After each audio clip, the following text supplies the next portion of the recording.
So this is my review of the 2007 movie Lions for Lambs, and it's directed by Robert Redford, who's also produced the movie alongside Matthew Michael Carnahan, Tracy Falco and Andrew Hampman.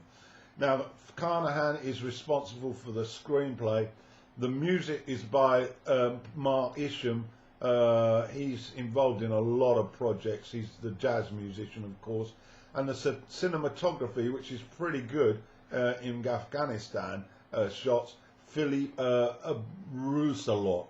The cast in the lead roles: Robert Redford plays Professor Stephen Marley, Meryl Streep plays journalist Janeed Roth, Tom Cruise plays Senator Jasper Irving of the ruling Republican Party, Michael Pena plays Ernest Rodriguez, Andrew Garfield is Todd Hayes, Derek Luke plays Asian Finch, Peter Berg plays Lieutenant Colonel Falco, he's in charge of the Afghani troops, and finally Kevin Dunn plays Roth's editor at the ANX newspaper.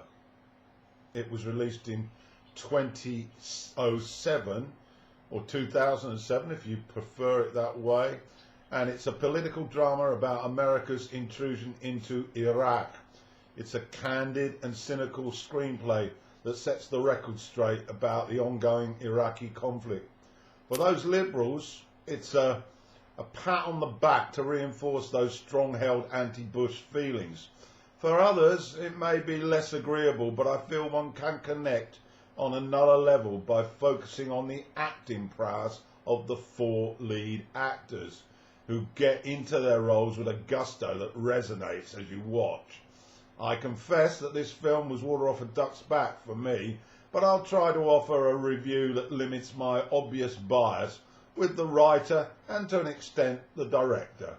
Set in real time, Lambs follows three storylines. In his Capitol Hill office, GOP Senator Jasper Irving, played by Tom Cruise, grants reporter Janeed Roth, played by Meryl Streep, an exclusive interview. He confesses that Iraq was a mistake before mapping out the country's next operation in Afghanistan, describing it almost like a strategic plan, a la a chess match encounter. In California, college professor Stephen Marley, played by Robert Redford, who also directs, criticises a promising student, played by Andrew Garfield, for wasting his opportunities. Marley refers to his best students, who previously he has taught, who against his wishes chose to enlist in the military in the fight against the war on terror, that glib catchphrase used by many to tempt sturdy males and females to show their patriotism.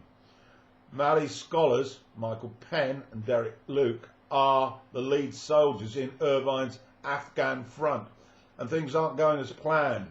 Their story focuses on military action in Afghanistan and the ultimate sacrifice. The loquacious Lambs is opinionated, provocative and chilling. When Roth tries to catch Irving when he says we'll need a constant presence in Afghanistan to succeed, he succinctly deflects her comments about advancing by explaining, "I said constant, not permanent," establishing an American version of democracy, one would assume, empire building. We give you education, health, and we acquire your resources. That's the gist of his argument. The writer Carnahan's characters also exist on level playing fields, so a slacker college student can sound as intelligent about America's foreign policy as a two-term senator. A lack of faith in the system is portrayed and embraced by Radford. We are left in no doubt as to who is to blame for this mess: the government, the media, and of course the military. The Iraqi conflict was a mistake. The armed forces trusted faulty intelligence. The media failed to demand answers from leaders. These messages were connected with force in the movie. Cruise can and does sound convincing in selling the tactics justifying force in his role. Streep is convincing as a reporter who tracks down truth. Redford is a passionate educator who wants to guide talented students to pursue careers that avoid taking huge risks. And Garfield is certainly a bright, intelligent youngster, strongly opinionated, but also uncertain about where his future will take him. Now, a few of the scenes that I considered memorable. We see early on the footage from Tikrit on CNN, Iraq toppling under the weight of an armed US invasion. To me, this symbolised lion soldiers at the front with lambs on the hill, and was reminded me of other great war epics such as Paths of Glory, War on Terror, the slogan used as a tour to measure patriotism. Then there's the commanding officer in Afghanistan talking to his US troops, and he is seeking a strategic position there. It reminded me of Thin Red Line and the Letters of Iwo Jima. And in the chopper, he's delivering a democracy speech to active troops by the intercom. Cruise, with his bigoted rule that the Arabs are inferior intelligence-wise and by inference are of little value, is also quite a memorable scene, and can be used, these people, as pawns in his US foreign policy. These are Muslims, God damn it. And then his reference to medieval abuse, condescending at least, and the script presents this. The student-lecturer dialogue is also memorably, although it starts off rather on a sort of factual basis, where Garfield is reprimanded by Malley, played by Redford, because of his poor attendance.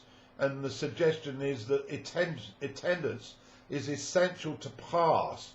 In fact, it's paramount. And he then goes on, Redford, to suggest that the boy is an intellectual acrobat in the way he's arguing his corner.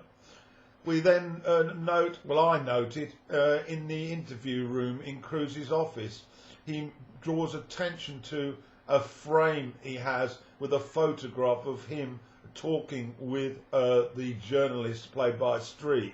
It sort of echoes of someone who has a certain respect for this particular person in the media. And then later, towards the end, when Roth has to go back to her newspaper and greet her newspaper editor, who seems intent more on sugarcoating Cruise's brazen messages to avoid controversy. And this highlights conflicts between him and Streep.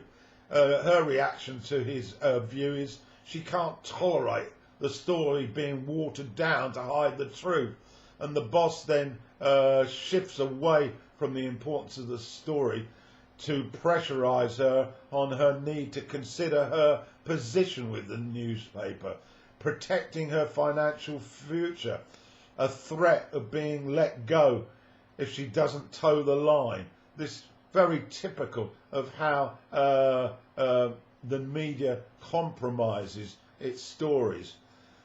So to conclude then, the three stories end. Two of the interviews are concluded, and the third is also concluded on the battlefield, on the wasteland in Afghanistan.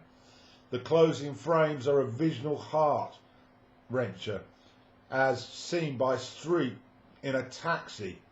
The link with the Afghan friendly fire, all too pointed to handle. So overall, I found this movie a great watch, but it's probably not going to be up there as top of the Iraqi type movies. But the cast, of course, is absolutely brilliant.